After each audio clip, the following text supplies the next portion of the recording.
এবার নাকি ভোটে আবাসনগুলোতে আলাদা করে ভোট কেন্দ্র হবে। আমি এসেছি এখন আমরা হাটকো মোড়ে, হাটকোর কাছে যে আবাসন আছে যেখানে পুজো হয় সংগ্রামীর, সেখানে এসেছি। ওপরে যাই, ওপরে গিয়ে দেখি অ্যা দুয়ারে, দুয়ারে কড়া নেড়ে ভোটের ব্যাপারে কি বলেন।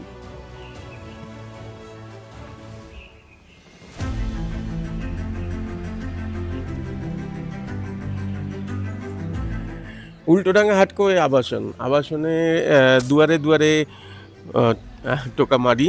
দেখি কাদের সঙ্গে কথা বলা যায়, কারা বলেন। আ ও এখানে কলিং বেল আছে। আচ্ছা। ও দিদিভাই, আমরা এই সময় লাইভ থেকে আসছিলাম। নমস্কার। একটু কথা বলার জন্য একটু যদি সামনে আসেন এখানে। আ সেটা হচ্ছে যে এই যে ধরুন গ্যাসের দাম বাড়ছে, জিনিসের দাম বাড়ছে। এগুলো তো আপনারা আরো ভালো করে বোঝেন, সংসার চালান। তো আর যারা দেশ চালাচ্ছেন, দেশ চালাচ্ছেন, রাজ্য চালাচ্ছেন, তাদেরও একটা ব্যাপার রয়েছে। তো আপনি আপনারা কি মনে করেন এটা কতটা সংসারের উপর বা ভোটের উপর প্রভাব ফেলে? না, ভোটের উপর কি হবে সেটা তো ঠিক মানে নেই, কিন্তু গ্যাসের যে এতটা দাম হুট করে বেড়ে গেল, এটা আমাদের মধ্যবিত্তদের মধ্যে অনেকটাই প্রেশার পড়বে আর কি। যে এতটা বেশি দাম পড়ে যাওয়া মানে ভীষণই মানে চিন্তার বিষয় এটা। এতটা দাম বাড়লো কারণ আমরা ভোট আসলে পরে একটা আশা করি যে কিছু যদি জিনিসের দামটা হ্যাঁ। কমে, তাহলে আমাদের মধ্যবিত্তদের একটু সুবিধা হয়। মানে আমাদের নিজেদের মানে আপনারা তো নিজেদের সংসার চালান। হ্যাঁ, সেইটাই, আমরা তো সংসার চালাই, বুঝি তো। হুম। একটু দামটা কম হলে, এতটা বেশি না হলে ভালো হতো। আচ্ছা। আরেকটা কথা সেটা হচ্ছে যে মানে সেই অনুযায়ী তো রোজগারও। না, রোজগার তো মনে করুন যাদের রোজগার নেই, পেনশনের ওপরে নির্ভর করে, তাদের পক্ষে তো বুঝতেই পারছেন চাপ তো নিশ্চয়ই পড়বে একটু না। আমাদের তো একটা বাঁধা ধরা আয় ফিক্সড হয়ে গেছে। এবার দিনের পর দিন যদি সমস্ত জিনিসের দামটা বাড়ে, আমাদের মতন রিটায়ার্ড যারা তাদের পক্ষে খুবই অসুবিধা হয়। দাদা আছেন? আছে। রিটায়ার করেছেন? হ্যাঁ, রিটায়ার্ড কিসে করেছে। সার্ভিসে ছিলেন? ওয়েস্ট বেঙ্গল ইলেকট্রিসিটি বোর্ডে ছিল। এই এক দুপুরবেলা বিরক্ত করলাম। অনেক ধন্যবাদ, থ্যাংক ইউ। দেখি পরের দরজায়, পরের দুয়ারে যাই, গিয়ে একটু কথা বলি। দিবা আমরা এই সময় লাইভ থেকে আসছিলাম অ্যাকচুয়ালি একটু জানার জন্য যে আপনারা তো সংসার চালান, তো বাড়িতে বাড়িতে এই জন্যই একটু বিরক্ত করতে ঢুকে পড়া। এটা হচ্ছে যে এই সংসার চালানো আর দেশ চালানোর মধ্যে একটা যোগাযোগ আছে। যেমন দেশ চালাতে গেলে যারা করছেন তারা তো এই ছোট ছোট সংসারগুলো, তারা আপনারা যেরকম যে খরচা হওয়া, শান্তিতে থাকা, এইগুলো কি বুঝছেন? এবারে মোটের ওপর কি প্রভাব পড়বে, আর আপনারা এখন কি বুঝছেন এই সম্প্রতি গ্যাসের দাম? গ্যাসের দাম বাড়াতে আমি মানে খুবই স্যাটিসফাইড যে আমাদের মধ্যবিত্ত পরিবারের জন্য খুবই কষ্টকর। কেননা গ্যাসের দাম বাড়লে আমাদের তো মাসে দুখানা করে গ্যাস লাগে, কিছু কিছু পরিবারে মেম্বারও বেশি থাকে। যেমন আমার একটা গ্যাস ১ মাসে হয় না। সেজন্য সেখানে আমার দুটো লাগে। এবার তো নাকি একটা করে। হ্যাঁ, একটা করে এখানে সমস্যা আমার খুবই মানে কি বলবো, মানে ভাবনা চিন্তার বাইরে। আমার স্কুল আছে, মেয়েদের অফিস আছে, সেখানে আমার বয়স্ক শ্বশুর আছে, সেখানে আমার একটুখানি চিন্তা ভাবনা একটু বেড়েই চলেছে। আমার মধ্যবিত্ত পরিবার, আমাদের আর্থিক উপরে নির্ভরশীল। এবার চিন্তা করতে পারছি না যে কোথা থেকে কী করবো, কীভাবে কী চালাবো। ভোটে কি হবে? ভোটে কী হবে, এখন যে আসুক না কেন আমরা চাই আমাদের যেন নিশ্চিন্তভাবে আমরা থাকতে পারি। এই আমার হ্যাঁ। হ্যাঁ বল। আবাসনে তো এবার শুনেছি ভোট কেন্দ্র হবে। আপনাদের কোথায় কোথায় রয়েছে? আমাদের এই স্কুল, এই যে গার্লস স্কুল, আচ্ছা, স্কুলটাই আমরা এই সামনেটাই আমরা স্কুলটাই আমরা ভোট দিই শান্তপূর্ণভাবেই ভোট দিই, কোনো রকমের সমস্যার সমাধান হয় না। দরজা খুলছেন ঢোকার জন্য, এই সময় দুয়ার খুলছেন আর কি, সেই সময় আমরা ঢুকেছি। এই ভোটে কার দুয়ার খুলবে জানি না। আচ্ছা, এই যে দাম ফাম বাড়ছে, এগুলো তো ভোটের উপর প্রভাব পড়ে। তো আপনি কি ব্যবসায় আছেন? না, আমি চাকরিজীবী, চাকরি করি। কি বুঝছেন যে মানে আমাদের এবার ভোটে কি হবে, মানে কে জিতবে এটা বলছি না, মানুষ কিসের জন্য ভোট দেবে? আহ, মানুষ তো ভোট দেবে সুস্থ পরিবেশ যাতে হয়, মানে আপনার এদিকে প্রশাসন ব্যবস্থা যাতে ঠিকঠাক থাকে, উন্নয়ন যাতে ঠিকঠাকভাবে হয়। আপনি আপনি নিজে কি আপনার ভোটের মানে দেওয়ার মানুষ মানে? আমি সব কিছুই চাইবো যাতে আমরা সাধারণ যেহেতু নাগরিক, আমরা সব কিছুই চাইবো যে সব ঠিকঠাক থাকুক। আচ্ছা। এইটাই এবারে নাকি আবাসনে শুনেছি ভোট কেন্দ্র হবে আলাদা করে, নাকি আপনাদের কাছেই, আপনাদের দরকার নেই তো? না, আমাদের তো সামনেই ভোট কেন্দ্র। এই তো ঘেরা, চারিদিকটাতে ঘেরা, তাই তো? হ্যাঁ হ্যাঁ। এটা আচ্ছা, ভালো, থ্যাংক ইউ কথা বলার জন্য। ঠিক আছে, উঠে এসেছি, জানি না দরজা খুলবেন কি না, তবু ভোটের ব্যাপারে তো জানতে হবে। আচ্ছা, ডান দিক থেকে শুরু করবো না বাঁ দিক থেকে?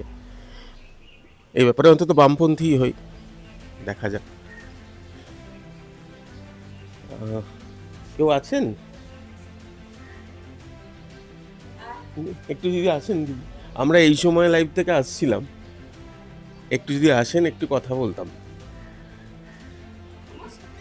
হ্যাঁ, একটু এই বারান্দায় যদি আসেন, খুলে দরজা খুলে, সেটা হচ্ছে যে আবার তো গ্যাসের দাম টাম বাড়ছে, একটুখানি আসুন। কি বুঝছেন এবারে? গ্যাসের দাম বাড়ছে কি অবস্থা? গ্যাসের দাম বাড়ছে তো দেখছি, কিন্তু হঠাৎ বেড়ে গেল, এতটা পরিমাণে বেড়ে গেল, আমাদের মধ্যবিত্তদের তো একটু অসুবিধে হবেই। তো ভোটের প্রভাব পড়বে তো। ভোটের প্রভাবের জন্যই আমার মনে হয় বাড়লো, নাকি যুদ্ধের জন্য বাড়লো সেটা ঠিক।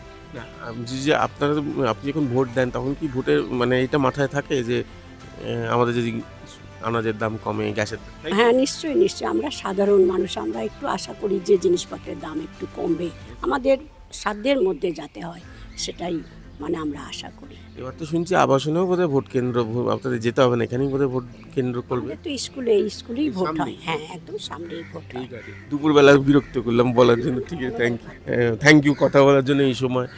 তো বাড়িতে ধরুন আপনারা বাড়িটা চালান, সংসার চালান, এই সংসারের যে ধরুন গ্যাসের দাম বাড়ছে, এইগুলো বাড়ছে, বা অন্যান্য আরও অনেক কিছু আছে, তো সেইগুলো তো নিশ্চয়ই কি বলবেন, আপনাদের কথাটা জানতে চাই এই আর কি।